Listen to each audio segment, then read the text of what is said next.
Swastiastu. Assalamualaikum warahmatullahi wabarakatuh. Salam kebajikan, namo buddhaya, salam. Perkenalkan, nama saya Putu Agus Sudiasa. Saya merupakan guru PJOK di SMA Negeri 1 Sukawati dan di SMK PGRI 1 Gianyar. Jadi hari ini kita akan mengupas tentang materi nafsa. Jadi nafsa itu sudah bukan merupakan rahasia lagi, bahwasanya kita semua sudah tahu, sudah mengenal tentang nafsa. Jadi nafsa itu adalah narkotika, alkohol, psikotropika, dan zat adiktif lainnya. Tapi pertanyaannya, kenapa sampai detik ini masih banyak yang menyalahgunakan narkotika, alkohol, psikotropika, dan zat-zat adiktif lainnya?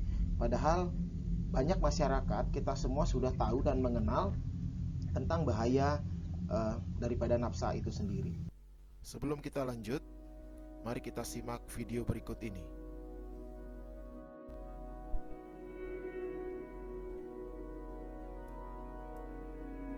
Pecandu narkoba di kota Kandahar, Afghanistan makin memprihatinkan.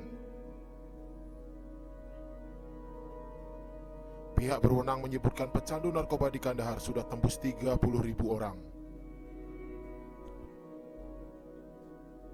Pengguna narkoba di Kandahar dengan mudah dapat ditemui di pinggir-pinggir jalan utama. Heroin, sabu, dan opium menjadi populer di kalangan para pecandu narkoba di Kandahar. Sejak awal April, polisi sudah menindak pecandu narkoba di Kandahar yang semakin meresahkan. Dengan semakin banyaknya pengguna, petugas pun semakin kewalahan untuk membatasi. Untuk diketahui, Afghanistan adalah produsen opium terbesar di dunia. Data kasus penyalahgunaan narkoba di Afghanistan meningkat setelah invasi Amerika Serikat pada tahun 2001. Ladang bunga opium di Afghanistan telah meningkat menjadi 160.000 hektar pada tahun 2019. Menanam bunga opium menjadi satu-satunya pemasukan dari para petani miskin di Afghanistan. Hal ini dimanfaatkan oleh beberapa organisasi kriminal dan para predator narkoba. Bisnis obat-obatan di Afghanistan adalah industri terbesar, penyumbang 10% dari PDB. Industri obat-obatan di Afghanistan juga dapat mempekerjakan hampir 500.000 orang. Dengan kondisi seperti itu, apakah kita masih menggunakan, menyalahgunakan, dan mengedarkan narkotika, alkohol, psikotropika, dan zat adiktif lainnya? Apa jadinya dengan negara kita, negara yang sangat kita cintai, Republik Indonesia?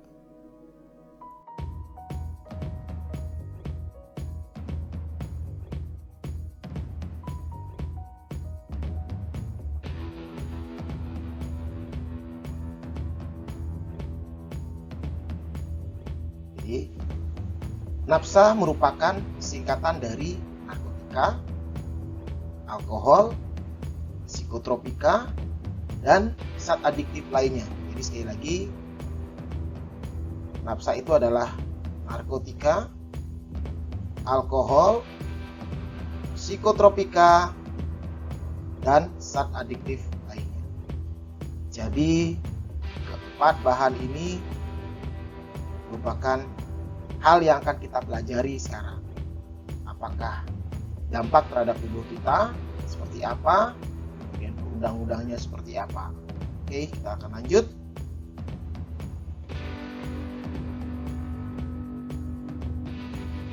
Jadi narkotika menurut Undang-Undang Nomor 35 Tahun 2009 tentang narkotika. Jadi narkotika adalah zat atau obat yang berasal dari tanaman atau bukan tanaman, baik sintetis maupun semi-sintesis, yang dapat menyebabkan penurunan atau perubahan kesadaran, hilangnya rasa, mengurangi sampai menghilangkan rasa nyeri, dan dapat menimbulkan ketergantungan. Narkotika memiliki khasiat yang bermanfaat, digunakan dalam ilmu kedokteran, kesehatan, dan pengobatan, serta berguna bagi penelitian dan pengembangan ilmu farmasi atau farmakologi. Jadi pada dasarnya narkotika itu adalah zat yang baik dan yang berguna, seperti yang disampaikan di dalam kutipan ini, bahwa narkotika memiliki khasiat yang bermanfaat yang digunakan dalam bidang ilmu kedokteran. Jadi narkotika itu diciptakan awalnya bukan hanya untuk seperti yang sekarang disalahgunakan. Kemudian akan tetapi karena penggunaan di luar pengawasan dokter atau dengan kata lain disalahgunakan, maka narkotika telah menjadi suatu bahaya internasional yang mengancam terutama generasi muda yang akan menjadi tulang punggung pembangunan bangsa. Sekali lagi, generasi muda yang merupakan tulang punggung pengembangan bangsa dan negara kita. Jadi sangat berbahaya, peserta didik semuanya, sangat berbahaya, generasi muda semuanya. Jadi penggunaan narkotika itu luar biasa berbahayanya.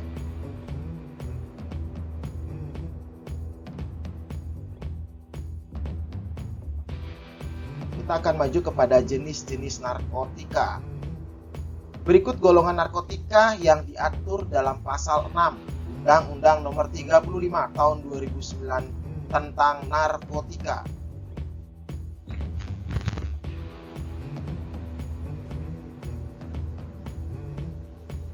Yang pertama adalah narkotika golongan pertama.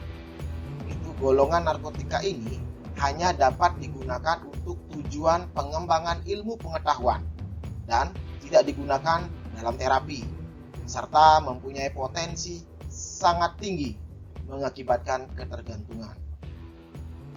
Contoh yaitu narkotika golongan 1 adalah yang pertama heroin, kokain, daun kokain, opium, ganja, ginseng, kation, MGMGA atau ekstasi, dan lebih dari 65 macam jenis lainnya. Yang selanjutnya adalah narkotika golongan kedua. Golongan narkotika ini berkhasiat untuk pengobatan, namun digunakan sebagai pilihan terakhir.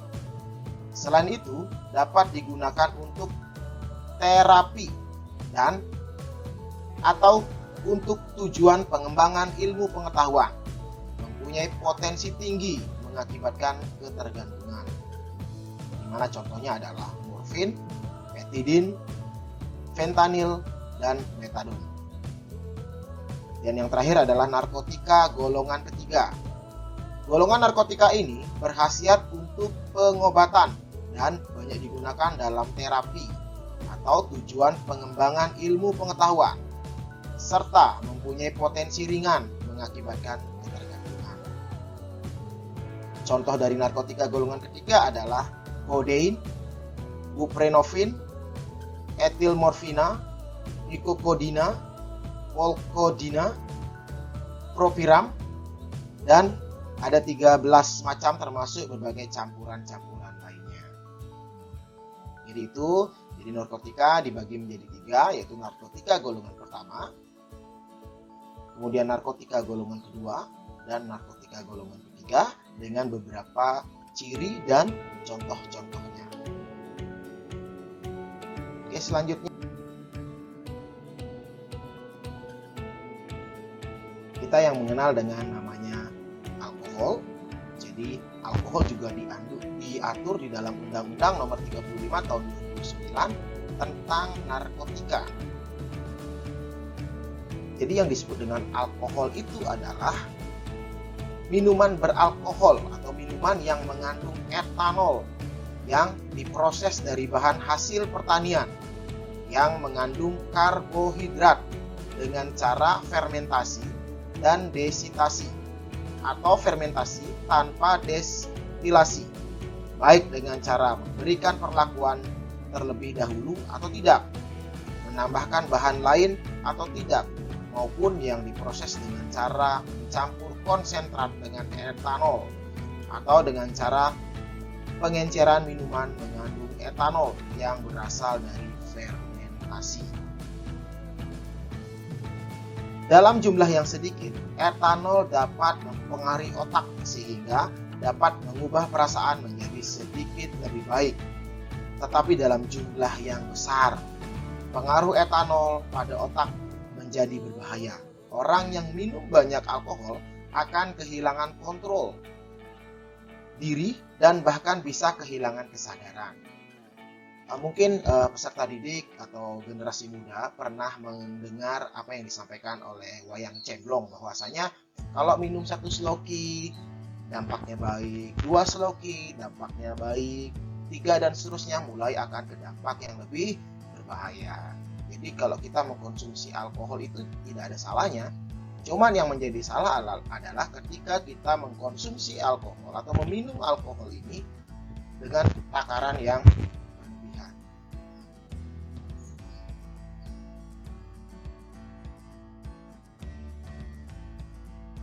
Berikut adalah jenis-jenis alkohol yang juga diatur dalam Undang-Undang Nomor 35 Tahun 2009. Yang pertama adalah golongan A yang mengandung 1 sampai 5%. 2. Alkohol golongan B yang mengandung 5 hingga 20% alkohol. Dan yang golongan C dengan kandungan alkohol paling tinggi, yakni sekitar 20 hingga 45%. Jadi contoh-contohnya itu ada bir, ada wine, ada vodka, whisky, rum, tequila, sake, soju, tuak, ciu, dan arak. Jadi alkohol itu jenisnya banyak sekali, beragam sekali, mulai dari yang tradisional, cara pembuatannya tradisional, dan ada yang juga yang menggunakan alat-alat canggih. Kita dapat mendapatkan alkohol itu tergantung dari takaran dompet kita. Kalau dompet kita banyak, mungkin banyak masyarakat yang membeli yang harganya mahal, yang ada brand-brand terkenalnya seperti bir, wine, vodka, whisky, rum, tequila, sake, dan soju. Itu adalah yang harganya cukup mahal, ya. Kemudian untuk yang ekonomi, yang kelas ekonomi, ada yang disebut tua, ada ciu, ada arak. Jadi itu kelas-kelas yang ekonomi. Jadi alkohol juga memiliki nama yang berbeda-beda di masing-masing daerah. Misalnya di Jepang orang menyebutnya dengan sake, kalau di Bali terkenal nama tuak, dan arak, apalagi arak itu sudah dilegalkan oleh pemerintah sekarang. Dengan catatan, jadi ada cukainya, kemudian diproduksi dengan sistem yang baik seperti itu, kemudian dan mengkonsumsinya juga tidak boleh sembarangan.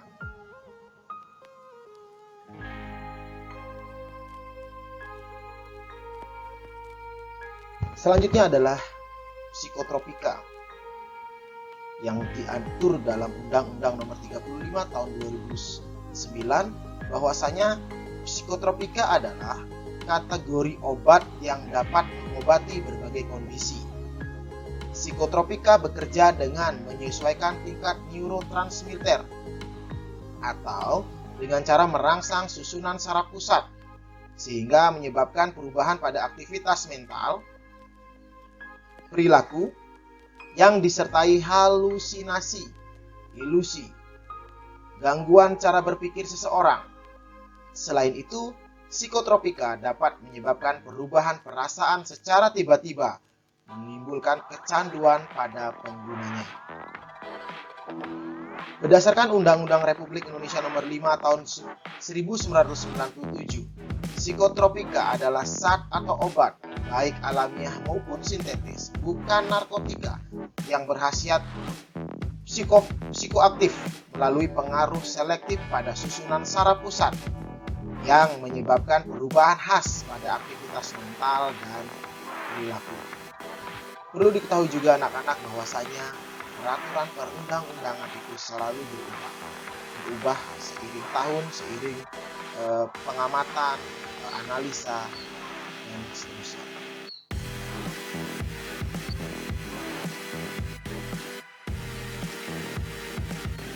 Kemudian jenis-jenis psikotropika. Penggunaan psikotropika yang tidak sesuai resep dokter dapat menyebabkan penggunanya mengalami kecanduan. Berdasarkan tingkat risiko kecanduan yang dihasilkan, psikotropika dibagi menjadi 4 golongan, yakni obat psikotropika golongan 1. Psikotropika golongan 1 merupakan obat-obatan dengan daya adiktif yang memiliki potensi tinggi menyebabkan kecanduan. Selain itu, obat-obatan psikotropika golongan ini masuk dalam obat terlarang yang penyalahgunaannya bisa dikenakan sanksi hukum. Psikotropika golongan 1 contohnya adalah ekstasi, STP, dan LSD. Selanjutnya adalah obat psikotropika golongan 2. Psikotropika golongan 2 merupakan obat-obatan yang memiliki risiko ketergantungan di bawah psikotropika golongan 1. Obat yang dimaksud dalam golongan ini biasa digunakan untuk pengobatan berbagai penyakit, sehingga jika penggunaan psikotropika golongan 2 tidak sesuai dengan resep dokter atau dapat menimbulkan kecanduan. Psikotropika golongan 2 contohnya adalah sabu, amfetamin, Ritalin, dan metafenidat.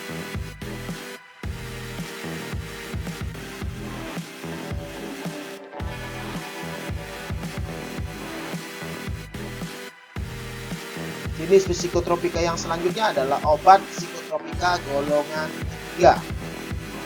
Psikotropika golongan 3 merupakan obat-obatan dengan daya adiktif sedang dan umumnya digunakan untuk penelitian dan pengobatan.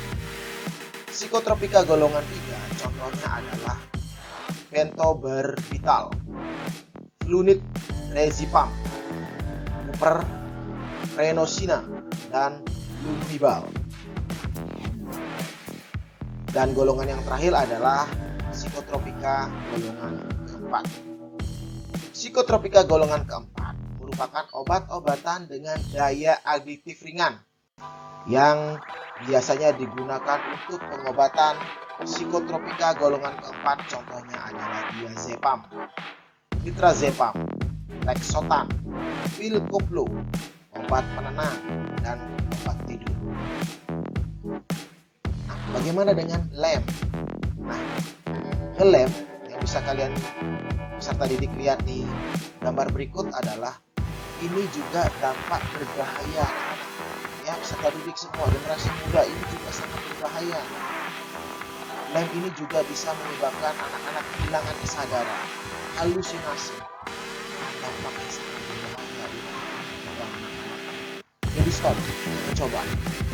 Jika sudah mencoba, stop. Jangan lagi.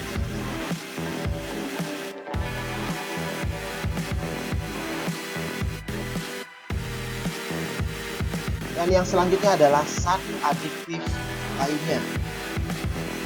Jadi zat yang biasanya ditambahkan dalam berbagai resep, baik itu minum, makanan, maupun lainnya, sehingga bisa masuk dalam tubuh. Zat adiktif ini tergolong zat yang cukup berbahaya, apalagi jika tidak dikonsumsi sesuai kadarnya.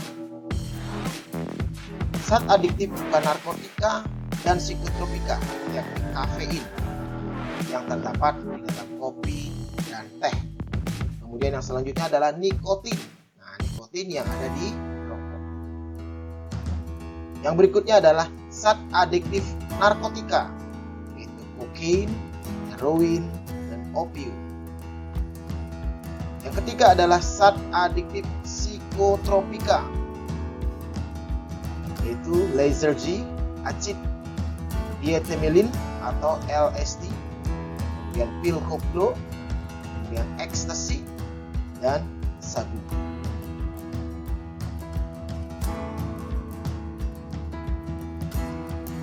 Penyalahgunaan nafsa. Jadi di sini hal yang penting juga untuk kita ketahui bahwasanya kenapa kita peserta didik generasi muda bisa menyalahgunakan nafsa. Hal ini penting untuk kita pelajari. Jadi yang pertama, bahwasanya adalah nafsa itu mudah mempengaruhi teman. Benar tidak? Kita sebagai generasi muda, kita sebagai anak-anak yang mulai mencari diri, itu katanya mudah mempengaruhi teman. Kemudian yang kedua adalah kita memiliki rasa ingin tahu yang tinggi. Benar tidak? Mari kita coba introspeksi diri kita.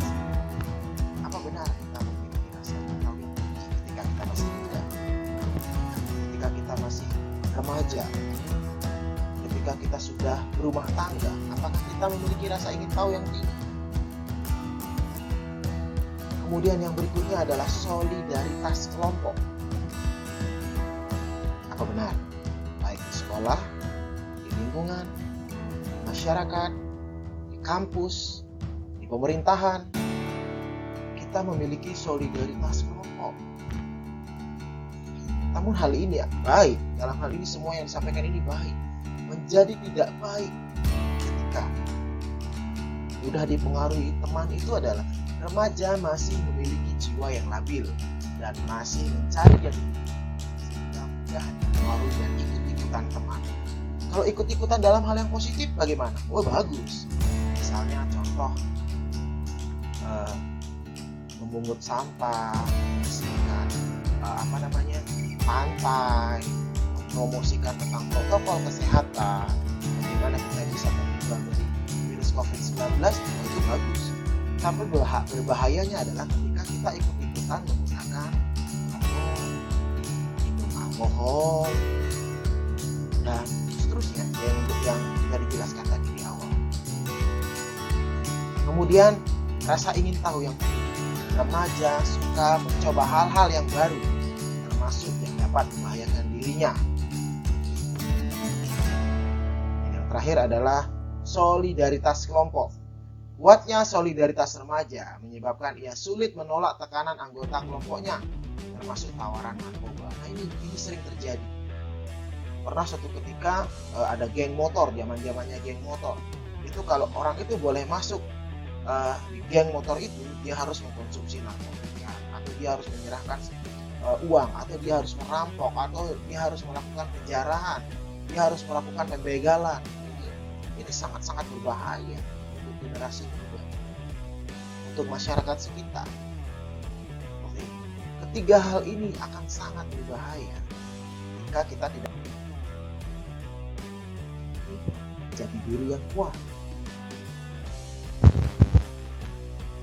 Alasan remaja menggunakan narkotika itu awalnya adalah senang-senang, betul tidak? Mulai dari senang-senang, ingin dihargai, ingin ketemu dengan teman, kan? Dan bahkan menjadi sebuah tradisi. Itu tentang rokok dan alkohol. Ini start of the game. Sekali saya sampaikan bahwa alkohol dan rokok adalah start of the game untuk kita menggunakan nafsa. Jadi faktor-faktor yang lain adalah faktor ini. Diterima teman, ingin disukai, ingin tampil keren, tidak yakin diri untuk menolak, ingin tahu, keinginan coba-coba, cari kenikmatan sesaat, dan cari perhatian. Betul tidak? Coba mari kita introspeksi. Bahwasanya saya menggunakan rokok itu pada ingin membaur saja.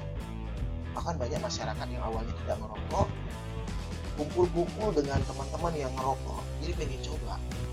Nah, jadi biar nggak dikatakan freak, sok seperti itu, sok sehat, atau ingin tampil keren, dengan merokok, dengan ketantang petenteng, bawa botol bir, itu terlihat keren, tanpa disadari apa yang dia lakukan adalah mampu menjerumuskan dirinya sendiri. Kemudian ada faktor yang lain, yaitu faktor lingkungan, di mananya ada kesempatan menggunakan nafsa seolah jadi hal yang lumrah, hubungan yang tidak harmonis dengan orang tua, tekanan kelompok sebaya, dan lingkungan rawan narkoba. Nah ini ada satu hal yang ingin saya garis bawahi adalah hubungan yang tidak harmonis dengan orang tua. Di sini banyak sekali kejadian bahwa hubungan dengan orang tua itu sangatlah faktor pendukung kita mau seperti apa. Keluarga mau seperti apa.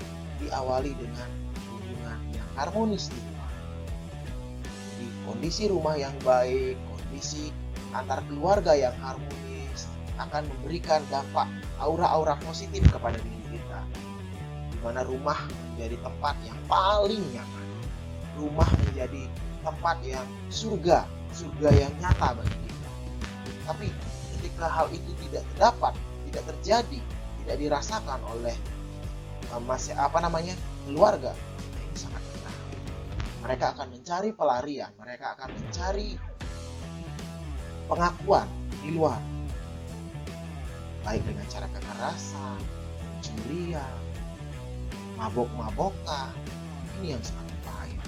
Bahkan sekarang orang menggunakan atau merokok itu sudah tidak tabu lagi, sudah tidak haram lagi, dan saya tidak pernah mendengar orang menasehati yang lagi ngerokok itu. Tidak lagi. Oke, nah ini fenomena-fenomena yang terjadi. Jadi siapa yang bisa menangkal itu semua? Kalau bukan diri kita sendiri, kita menjadi diri kita sendiri.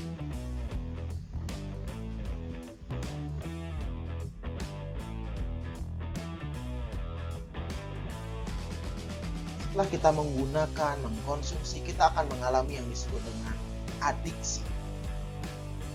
Jadi adiksi atau yang sering kita kenal dengan nama kecanduan. Jadi adiksi itu menyerang 4 aspek yang ada di dalam diri manusia itu sendiri. Fisik, mental, emosional, dan spiritual. Jadi keempat aspek di dalam tubuh kita itu sudah diserang. Kita sudah nggak bisa ngapa-ngapain. Karena di dalam tubuh kita terdiri dari fisik, tubuh kita, mental kita, pola pikir kita, emosional kita, dan spiritual kita itu semuanya sudah terganggu. Sudah kita pokoknya gimana supaya bisa mendapatkan narkotika, alkohol, psikotropika, dan zat adiktif. Jadi fisik kita udah ketergantungan, mental kita sudah rusak sehingga emosional kita sudah tidak stabil lagi, dan spiritual kita juga akan hancur. Kita tuh apa? Apakah kita bisa disebut manusia?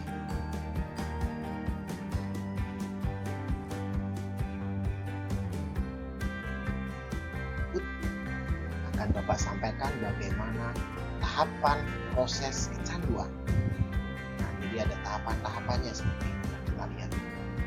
Jadi pertama, pengguna itu awalnya senang-senang saja, mabuk ringan, teman banyak, say hello, merasa gagah karena kita dikontrol oleh alkohol, kita mabuk, jadi kita merasa gagah. Awalnya senang, kita menikmati senang saja. Ya, tahapan itu masih disebut dengan user atau pengguna. Sekali lagi, user awalnya senang-senang saja. Nah, masuk kepada tahap selanjutnya, kita mulai nih ketergantungan nih, mulai kita pengen kayaknya nggak kumpul sama teman nih. Kita kumpul sama teman tapi nggak ada alkoholnya, kayak nggak asik, nggak nyambung gitu kan ya, nggak nyambung topiknya, nggak ngerokok rasanya nggak pede, nggak gagah. Kita pengen menikmati musik di diskotik misalnya, ke klub malam tanpa alkohol, kayaknya nggak keren, nggak gagah, nggak afdol.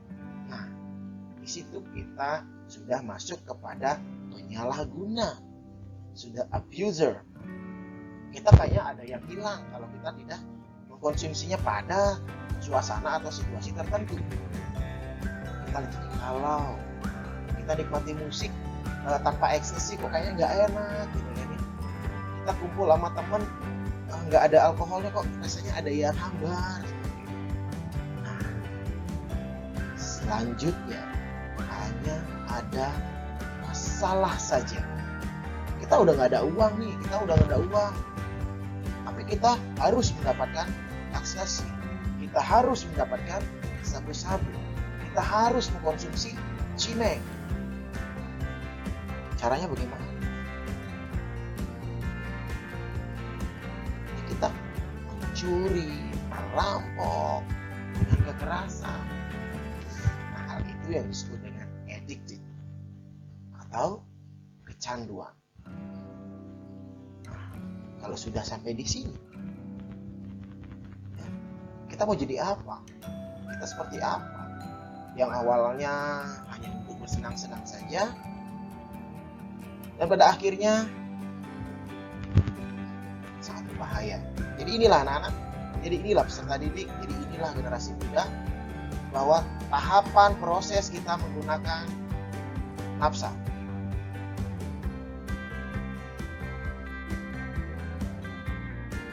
Kita ambil lain lagi, obsesi dan penyempitan minat ada di sini. Mari kita simak.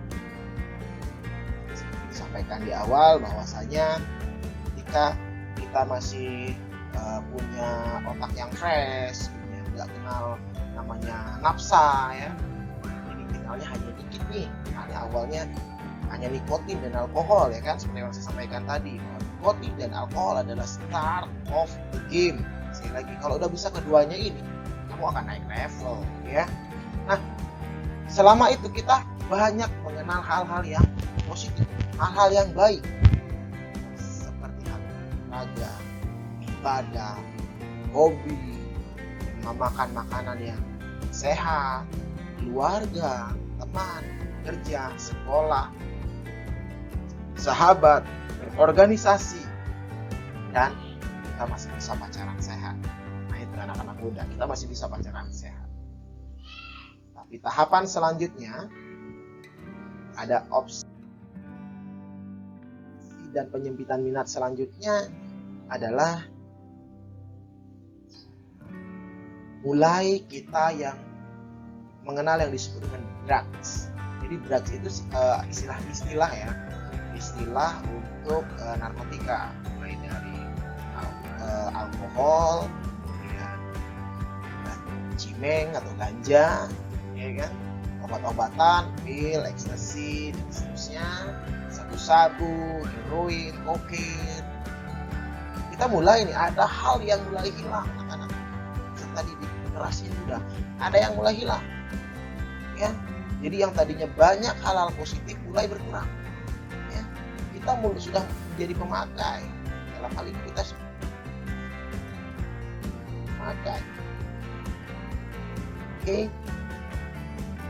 Tahapan selanjutnya nih, mulai, ya, drugsnya mulai makin banyak, ya. Yang awalnya hanya cimeng aja nih, buat fun gitu kan, buat nge-fly, mulai kenal dengan sabu, mulai dengan nambah ekstasi, mulai dengan 3 dimensi, dan seterusnya. Hal-hal positif mulai berkurang, mulai buram, ya, mulai hilang, ya. Kita sudah dalam proses fase penyalahguna, abuser.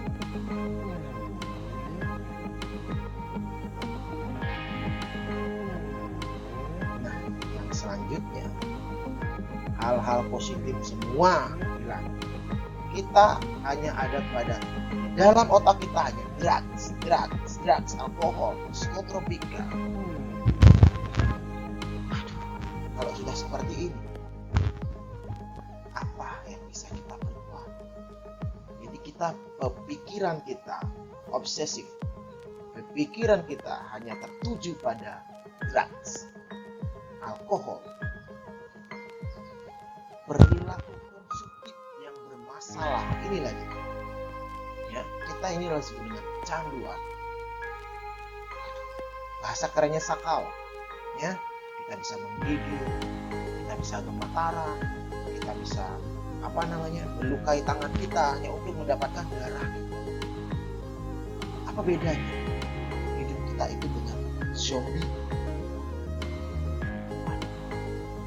Bahaya, anak-anak. Stop, ya. Yang sudah mulai belajar menggunakan, stop.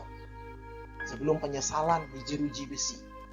Sebelum penyesalan ketika kalian sakit, ketika kalian sakau, ketika kalian kecanduan.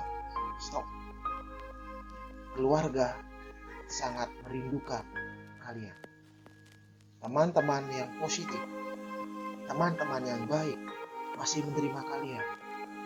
masih menerima kamu apa adanya. Mari stop penggunaan ini. Stop bahayanya narkotika, psikotropika, alkohol, zat-zat adiktif itu.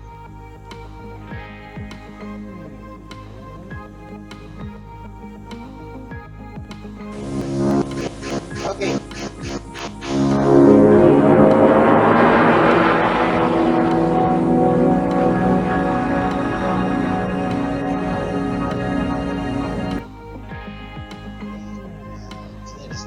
Anak-anak, link akan ada di kolom komentar. Di sini ada sebuah gambar ilustrasi di mana ada seorang guru, ya, jadi seorang guru dengan seorang siswa. Menurut anak-anak, ya, menurut peserta didik, menurut generasi muda, dari gambar ini, hal apa yang bisa kalian tangkap?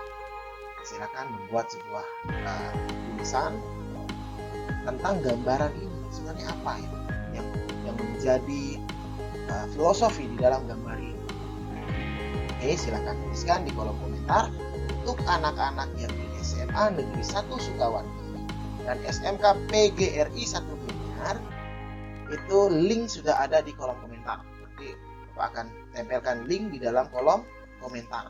Tetapi untuk generasi muda, untuk yang lainnya, pemirsa yang nonton YouTube saya, jadi silakan tuliskan komentar teman-teman semuanya di kolom komentar tentang gambaran daripada gambar ini.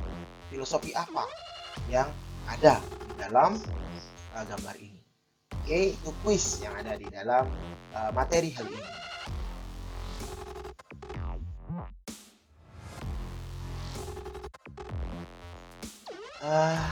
Anak-anak bisa lihat, peserta didik bisa lihat, generasi muda bisa lihat. Artis ini adalah salah satu artis favorit saya. Film yang saya tunggu-tunggu kelanjutannya dari aktor ini adalah Something Between 2. Ya, sekali lagi Something Between 2. Ya, karena Something in Between yang pertama sudah saya tonton, jadi bagus sekali, actingnya luar biasa. Saya berpikir aktor ini akan menjadi aktor yang besar, seperti Reza, ya, dan aktor-aktor yang lain. Tetapi kena narkotika, karena salah penyalahgunaan narkotika, aktor ini masuk pun karirnya meredup dan kemungkinan akan hilang. Nah, ada satu hal yang ingin saya sampaikan, bahwa jika kamu ingin menguasai negaranya, maka hancurkanlah generasi mudanya. Sekali lagi, ini ada quotes ya yang harus kita sadar, quotes yang harus membuat kita semangat. Pertama adalah, jika kamu ingin menguasai negaranya, maka hancurkanlah generasi mudanya. Jadi perang di era sekarang itu udah nggak lagi perang fisik, udah nggak lagi perang pakai senjata, karena udah ada PBB, ya kan? Karena udah ada negara-negara lain yang pengen negara kita tuh damai, ya kan? Tapi keinginan untuk menguasai negara lain, terutamanya ekonomi, sumber daya alam, dan sumber daya manusianya, adalah dengan menghancurkan negara itu. Caranya ya dengan narkotika. Banyak kejadian-kejadian seperti itu. Jadi negara itu diserang dengan narkotika, narkotika dikirim ke negara itu narkotika, sehingga generasi mudanya hancur, generasi mudanya lemah, dan negara itu gampang untuk dikuasai. Padahal negara itu memiliki sumber daya alam yang luar biasa. Bahkan Presiden pertama Indonesia sudah pernah menyatakan, Bapak Soekarno sudah pernah menyatakan, berikan aku 10 pemuda, maka akan guncang dunia. Itu sangat jelas bahwa mari kita generasi muda, kita semuanya melawan narkotika. Mulai hari ini, sematkan di dalam diri kita bahwa kita perang dengan narkotika, kita perang dengan alkohol, kita kita perang dengan psikotropika dan zat adiktif. Caranya adalah yang pertama, kita kuasai dulu apa itu narkotika, alkohol, psikotropika dan zat-zat adiktif. Positifnya di mana, negatifnya di mana, sehingga kita memiliki pengetahuan. Ya, sekali lagi kita memiliki pengetahuan tentang narkotika itu. Bahwa tidak semuanya narkotika itu tidak baik. Narkotika itu juga memiliki sisi yang positif, yaitu untuk pengobatan dan penelitian, ilmu pendidikan, ilmu pengetahuan, tapi menjadi tidak baik karena disalahgunakan. Kemudian kita bergaul dengan orang-orang yang positif juga, orang-orang yang kreatif juga, orang-orang yang memiliki visi ke depan yang luar biasa. Kita harus bergaulnya ke sana.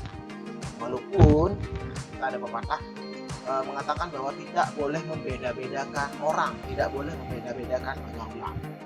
Catat. Allah bisa karena biasa. Kita bisa ngerokok karena melihat dan bergaul dengan merokok. Kita bisa minum alkohol karena kita melihat, kita mendengar, kemudian kita mencoba dengan orang-orang yang menggunakan alkohol dan seterusnya. Seperti itu tips yang kedua. Yang terakhir adalah kita selalu beraktivitas, ya, berolahraga, mengkonsumsi makanan sehat, yang baik untuk tubuh kita, ya. 4 sehat, 5 sempurna. Keluarga kita harus dijaga. Kita harus menjaga keluarga supaya kita harmonis, keluarga kita damai, berubah menjadi surga kita. Kemudian yang selanjutnya adalah menjaga protokol kesehatan. Itu penting juga, ya. Ketika kita dari mana-mana tidak mencuci tangan, tidak mandi, itu tidak membawa dampak yang sangat berbahaya. Dan yang terakhir, kita terus untuk mendekatkan diri kepada Tuhan, karena Tuhan selalu melindungi kita. Karena kita dengan dekat dengan Dia, dengan Tuhan, maka Tuhan pun akan dekat dengan kita. Kita selalu minta pertolongan, kita selalu minta petunjuk dengan Dia, supaya kita terhindar daripada penggunaan atau penyalahgunaan narkotika, dan kita terhindar daripada dampak dan bahaya, sehingga generasi kita, kehidupan kita, bangsa dan negara kita menjadi kuat, karena pemudanya luar biasa, pemudanya kuat, pemudanya cerdas, pemudanya kreativitas.